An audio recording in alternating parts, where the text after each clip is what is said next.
Many children can be found playing with their Xbox or Wii, more comfortable with kicking up their heels in an imaginary forest rather than outside in nature, cavorting in a real forest.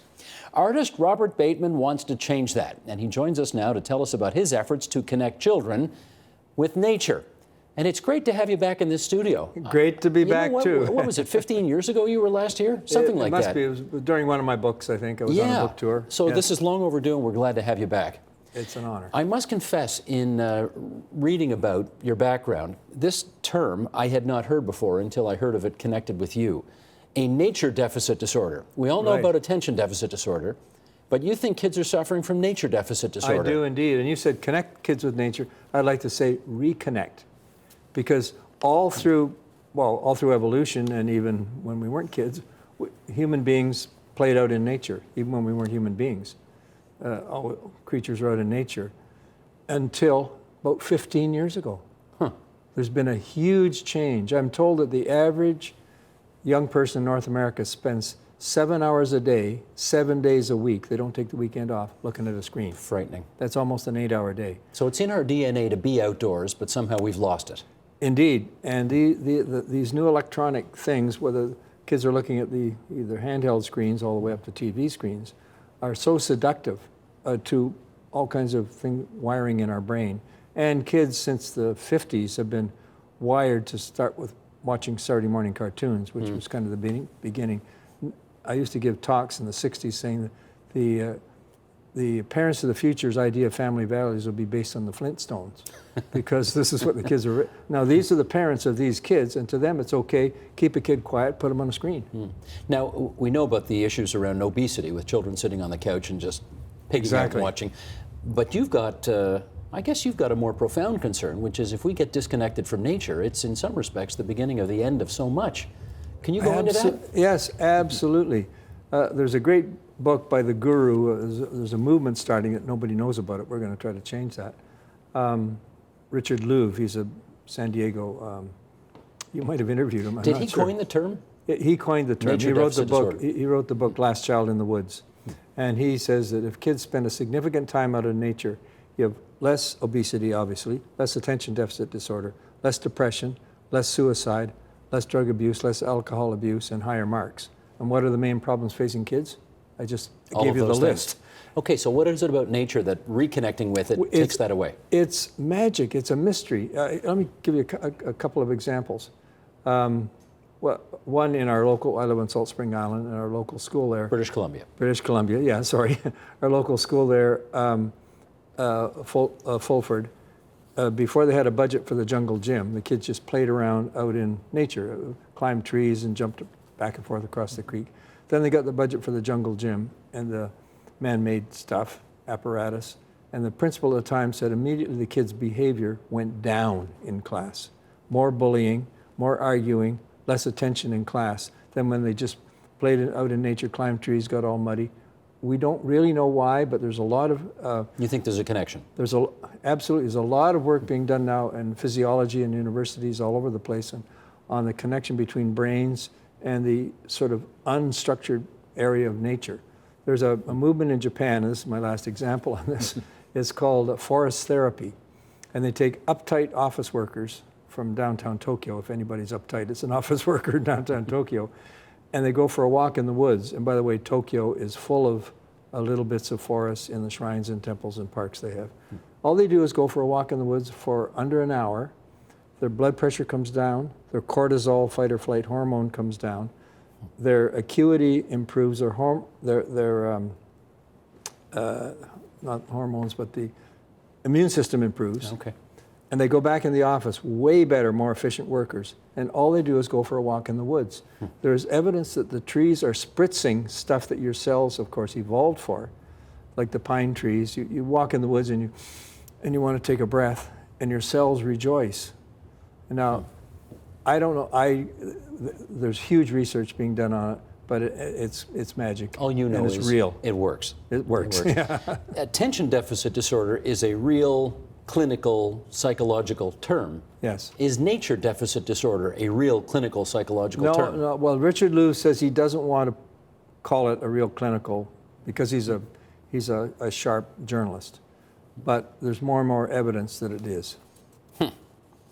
How widespread do you think this problem is that you've just described? It's very widespread and increasing. Whenever I'm talking to an audience, all the people in the audience, they don't have to be gray-haired people, you know, people from 40-something up. I said, "Did you play outside?" "Oh, yeah." And my mother told me to, come in and wash your hands before dinner. We just played around outside. But now the kids don't. And my worry is, how are these kids going to vote when they grow up, if they grow up? There was a cartoon in the New Yorker, I think, 2 young boys sitting on a stoop. One young boy says to the other, "What are you going to be if you grow up?" And they may die from that list that I just gave you. There's a lot of bad things happening to young people, and it's that lifestyle that I think is responsible. In which case, I would hope there are school boards out there that are changing the way they do business, business to accommodate That's this. the job we are trying to address, Richard Louvre and hundreds of other people that no one has heard about that are trying to work with school boards. There's a wonderful program going on in Toronto area. Adam Bienenstock is a great landscape designer. He's rebuilding wildernesses in schoolyards and in urban settings. So do you think schools are adequately seized of the importance of this issue? Not yet. Some are. We're working with a French school, the big French school up north part of Toronto there. Toronto French School? Yeah, Toronto French School. Okay. Yeah, they're appraised of it. So well, they should have an easy time of it. They've got a magnificent they got the big campus ravine with, behind them. Exactly, Indeed. lots of nature up there. Yeah, indeed. If they can't do it, no yeah. one can. Yeah. So what kind of stories are these kids going to tell their grandchildren about the good old days of Grand Theft Auto? How are they going to vote? Are they going to vote for conservation causes in the future, for budgets? It's a big problem, and I think it's way bigger than most things people talk about. Whose fault do you think it is that kids, unlike back when we were kids, when we just went outside and had unstructured play and all that, whose fault is it that that doesn't happen today? You can't really blame it, but I think I started teaching in 1955, which incidentally was the first year Elvis Presley was on TV on the Ed Sullivan Show. But that puts me in a perspective from the waist up. That's right. We started training kids to be what I call Homo sapiens teenager consumerensis. Started training kids to watch screens in order to become market targets and consumers. And it's been a huge commercial success worth billions of dollars to train teenagers to be a different kind of species.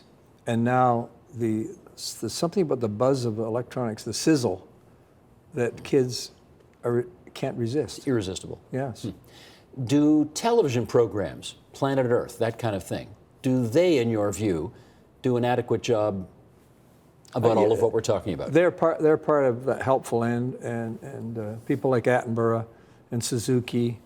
So I'm not against all television. But here's what the kids are doing. These kids are filling their faces with junk food for the body, and they're filling their brains, and this is even more, with junk food for the soul. Television and computers and handheld devices, by the way, I use an iPad for reference for my paintings. But iPads are also used for a lot of junk food. So there's great TV like this, and there's junk food TV. Just as there's great food and there's junk food, and junk food is bad for you. But you don't have any objection to, in other words, you don't think those TV shows contribute to people staying indoors as opposed to getting outdoors? Not really. They're not significant. They're not like games. Games are so seductive.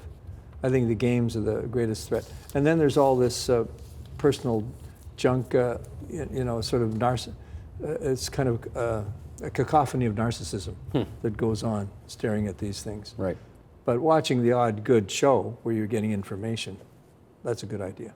Do you think all of this is inexorable? We're not going to stop technology. Well, it's like saying, is smoking inexorable? Is technology is inexorable? But we don't. We have to learn how to live with it. We have to learn how to live with it and make sense with it. We don't have to accept the cars can go, 120 miles an hour. Should they? We don't have to accept that we can eat fat and sugar and stuff. There's books out on that, and I'm sure you talked about it. Just because we can doesn't mean we should. We used to live in a world we evolved in a world of scarcity for hundreds of thousands of years. Now we can have everything anytime we want, just at the click of a button. That's the problem. It's so seductive, isn't it? It's easy and seductive. Yes. And you're arguing for something that is not as easy and as far as young kids today know, not as seductive. You got a tough sell. And I'm arguing for self-control and restraint. I don't know if you know about the Marshmallow Test. What's that? Well, they put a marshmallow in front of a 4-year-old, and they tell them, I have to leave the room. If you come back, when I come back, maybe 15 minutes later, if you've eaten the marshmallow, that's fine. If you haven't, I'll give you 2 marshmallows. And the psychologist, this was 45 years ago, the psychologists have followed up. The kids who exercise self-restraint have had more successful lives, have had better marriages, they've had made more money, better in school. In every way, self-control is a good idea. So we got to hold off going for that marshmallow. Yeah, hold off going for the junk food on the TV or the junk food in the shopping mall. Okay, then let's make the next leap of connection here if we can, which is, do you think art can connect people to the natural world? Yes, I think art can, but for that I would have to include television, and I would have to include photography. And kids, more and more, every kid now can take pictures. So I'm encouraging kids, because we're working with kids, and we'll talk about the Bateman Foundation in a minute, but many other, to take their cell phones and their handheld devices and their little cameras out into nature and record the butterfly they're singing, and then go online and Google butterflies or moths or toads or whatever it is, and then they can identify it and name it. Because I think human beings should be able to name their neighbors of other species. If you can't name who lives next door to you, you don't care about them. So I think the kids should know the names of 50 birds that live in the Toronto area or whatever. And we can use these things not as junk food, but we can use them as useful devices then and get them out in the field. Okay, you mentioned your foundation. Let's follow up on that. All right. What kind of work are you doing there? Well, we've just formed it. We're a nascent organization. We're having the grand opening on my 83rd birthday, 24th of May, Queen's birthday. We don't get a holiday, we'll all round. Queen Victoria was born on the same date, but a different year than I was, believe it or not. And Bob Dylan was born on the same date, and Robert Bateman. And we're having our grand opening, and it's the most beautiful location. I think I can say this. It's right in the heart of the inner harbor of Victoria. And it's a classical revival building. It used to be the old CN terminal. It's all Greek columns. And anyway, it's opening on the 24th of May. And it's going to be the Bateman Foundation. It'll have my art, and it'll have a think tank trying to return kids to nature. We should just say a couple things, because I think as we sit here taping this, your birthday has not yet happened. That's right. By the time this airs, yes. And I don't want to bury the lead here, you're 83 years old. Yes. Or you will, Yeah. you So will have turned 83. My mother told me I was born in 1930, yes. Like, that is Indeed. shocking. You look really good. Well, thank you. How do you feel? I feel terrific. Yeah, I feel terrific. Thank you. Do you think I mean, obviously, when somebody looks this good at 83 and is apparently as healthy as you are, people start looking for secret recipes and so on. What do you think yours is? We eat organic, when we can, and I'm out hiking in nature twice a day. That's got to be a huge part of it, eh? It may be, and of course it's genes. It could be genes too. You picked your parents well. I think so. Yeah. That's too. All right. So the foundation is out raising money. You're going to create this new art gallery. Yep. In British Columbia. By the time this airs, people will be able to go, when they visit Victoria, go to the inner harbor, and there it'll be a beautiful big white building, the Bateman Center. Will your art be in it at that point? Yes, we've got 100 of my pieces hanging in the show. Okay. Yeah. Everything from? Well, my first one was when I was 12 years old. When I was 1942, I did it for my mother. I used to live here in Toronto, yes, and right up to the latest stuff. Well, can I, this is such a rare opportunity. I would like to show you 5 of your pieces and just talk a little bit about them if we can right now. Because I have to tell you, while you are a legend, we have a lot of new Canadians who watch this program who may have only lived here for a year or two and who may not know your work. It's a good idea to show. Yeah, a bit of stuff. let's remind people and introduce others I of will what see you it do. over there? Yes, you'll see it on the monitor thank you. over my shoulder. Let's bring up the first one if we can, and that's called Dozing Links. Yeah, this one I did a number of years ago, but I work from photography. Let's just get that out of the way. But I've never found a photograph that's enough. So it's near Rockwood where I saw that little cave, but the links came from a wild animal place near Midland, and it was sleeping. And I thought, well, Rockwood, as in Ontario? yeah, Rockwood, Ontario. Okay. We used to live near there too. Okay. Actually, this, a quick thing, and I won't make it a long story. That painting is 3 by 4 feet. It was stolen and disappeared for a year. They had Interpol and the Mounties and everybody looking for it. No kidding. And it turned up 3,000 miles away, leaning up against a dumpster in a green garbage bag in Vancouver. Did they ever figure out how it got there? No. They never no, figured it out who stole it. disappeared. It disappeared, and then, but luckily the thieves didn't damage it. Isn't that great? So now someone else owns it. Okay, next. But just take me to the next step on that one. The connection to nature for that piece for you is what? Well, everywhere I go, I try, hopefully I have my eyes open and I'm thinking art, art, art, and paying attention. There's a possibility. Those icicles, the way they drip down, that little cave. Oh, I could have a fox or a wolf sticking his head out of it. But I found that lynx, and especially the lynx with his eyes shut, like some grand old mandarin. I thought that was they went together. So that's what usually happens. I combine 5 to 50 photographs for one painting. How close did you get to it? Well, the lynx was in a cage. Okay. And it was just from, well, a little twice as far as from here to you. You wouldn't touch it? Oh, no. I didn't want to wake it up. It was sleeping okay. peacefully. Because you wanted to keep that image. Yeah. Okay. Let's go to the next one if we can. This one's called Elk at Yellowstone. Tell us about this one. Okay, well, believe it or not, I was an abstract artist. I painted nature from the age of 12 seriously till I was 18, and a friend of mine who was at College of Art said, you can't do real art with a small brush. You have to get a big fat brush. Well, I was 18 in 1948, so I became first of all, an impressionist, then an expressionist, then finally a cubist, and an abstract expressionist. So I love abstract and contemporary art, and there's one that a lot of Canadians hate called The Voice of Fire in Ottawa with Barnett stripes. Newman. Barnett The Newman, three stripes. Yeah. And Barnett Newman influenced that painting, believe it or not. I saw these reflection, this is in Yellowstone Park, and I added the elk moving behind the trees. I've never actually seen what I painted, but it's based on the Barnett Newman in my psyche saying that's a worthwhile thought. Okay, now that's very interesting. First of all, I don't think people hate the painting. I think there was They hate the price. I was going to say, they hate the fact that it cost whatever it was, $1 or $2 million to buy it. That's right. But that's fascinating because that is, for those who don't know the painting, it is literally 3 stripes. Yes. Huge vertical stripes on a canvas. And the painting's big. And that, yes, it is very big. I think it's quite majestic, actually. Me too. I think when you turn the corner in the gallery and you see it, it really does make a statement. But that painting influenced That's that in my painting. psyche. Tom Thompson's in my psyche, Andrew Wyeth's in my psyche, but so is Franz Klein and Clifford Still and Barnett Newman and Mark Rothko, who does The Big Empty. They're all part of my psyche. And movies that I've seen, one of the paintings I did was very influenced by Lawrence of Arabia. The scene where it's an empty sky, an empty desert, and then there may be a dot. You probably know it. You probably remember it.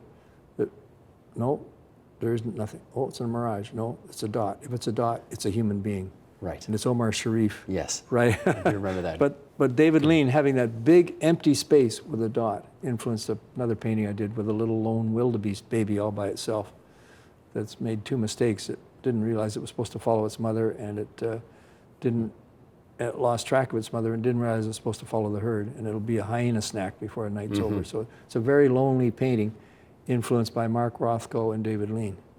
I guess David Lean, that huge screen is a canvas in some respects, isn't it? It is. Yeah. Never thought of it that way. Yeah. Okay, next painting, Midnight Black Wolf. This is my most charismatic painting. There's a wolf in there. You might not be able to see it on your TV. I painted that as an exercise. Could I paint a black wolf with a black background kind of at night, where you don't just, at first you just think, well, there's trees and snow. And, oh, those trees look a little bit like legs. Oh my gosh, there's a wolf looking at me. I sent it to my publisher to make a print out of it. They sent it back and said, nobody likes black painting and they can't see the wolf anyway. Turned out to be my most charismatic painting. Anyone who owns the print, that's the talking point of their living room, you know. Where is that? The original is owned. No, I mean the location. Oh, I have no idea. I kind of made it up. I put it together. Oh, okay. The wolf was from a menagerie in Alberta. Well, that's interesting because I think most people are under the impression that everything is, to the nth degree is very realistic for you, and they don't assume that that you've No, sort of I imagined assemble this? it. I assemble it, and, Yeah. and I got so many long stories, and I have to watch out. But originally I made the trees from old Douglas firs outside our house in Salt Spring Island, and I made the trees bark too thick, and everybody thought the wolf was as big as a pony, and so I had to change the tree. Anyway, that's Gotcha. it. Yeah. Okay, number 4, polar bear profile. Let's take a look at this one. That is probably the best I've ever painted fur. And first of all, there's 2 things to say about it. One is, That's a painting? yeah, that's a painting. Isn't that shocking? But it's not as detailed as you think. People sometimes say, I love your work, it's so detailed. That's not a compliment. It's like saying, I love your sweater, it has so many stitches in it. Detail does not make a great painting. There's really horrible detailed paintings, and there's wonderful, loose, or whatever. Anyway, the symbolism is a cannon, which is a killer. Right. And the polar bear is like a cannon, and everything sort of leads up to the sort of soft, and then the only black in the painting is the nose. They can't see very well, but they can smell. And every inch of that polar bear is different. The fur in the armpit is different than the fur in the shoulder, which is different from the fur on the back of the head, and different from the fur on the throat. As you move across that polar bear, you're moving into totally different territory. And by the way, I'm not after every hair, I'm after the air in the hair. The air in the hair. And the feeling that the hair is, because a lot of artists, they paint every single hair and it looks like a polar bear rug. It's been run over by a bulldozer. There's no flesh, no bone. So I'm after the air in the hair, and I paint the clumps and the structure underneath the hair. How long would it have taken you to finish that? I don't know, because I work on 5 to 10 at once. I get very discouraged. Okay. I like them when I first start, and they always get worse. So I struggle. Every painting's a struggle. And is that a real polar bear that you really saw? That's a Toronto Zoo polar bear. I've seen a number in the wild, but not that close. So that's Metro Fascinating. Zoo polar bear. Fascinating. Okay. One more if we can. Orca procession. Tell us about Yes. Orca procession. Okay, this is a beautiful island in the Queen Charlotte's, as it was then, now Haida Gwaii, with gulls. It sort of is, the Haida say, when the tide's out, the table's set.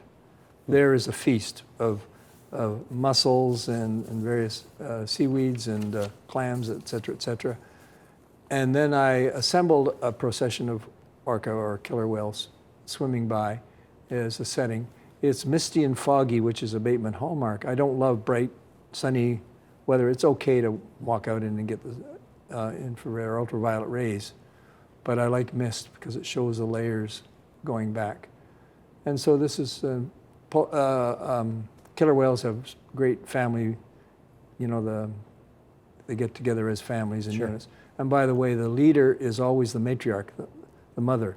The great big 6 foot high or 2 meter high dorsal fin is a male, but the leader is always mama. And you'll forgive my repetitive curiosity here, but did you actually see that in British Columbia? I saw those killer whales, You did. but not just like that. I assembled them for the composition. So again, you are plucking different exactly. elements out of your imagination here. Exactly. Okay.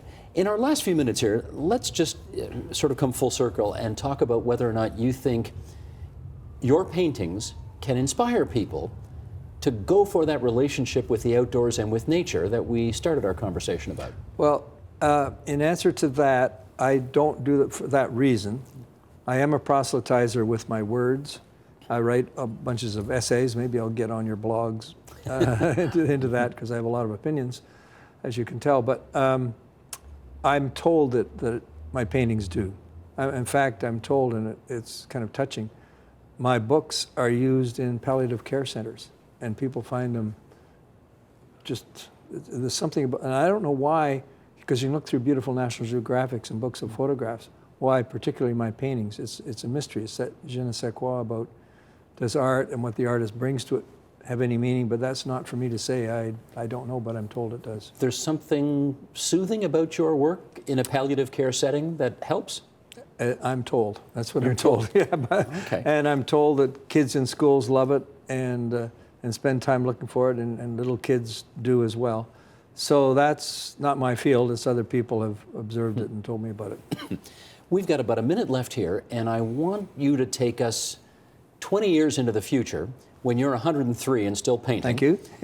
And if you make progress on all of what we've talked about today, how are our kids going to be different as a result? Well, first of all, our kids will be sharp and smart. And as I see the future, well, this gets into a whole other thing. I think we're probably at peak oil, and I think my grandchildren, and I have 10 grandkids. Congratulations. But I think that they're going to, their lives in some ways will be more like my grandparents' lives than they will be like ours. Simpler lives, more close together because of what's happening with petroleum.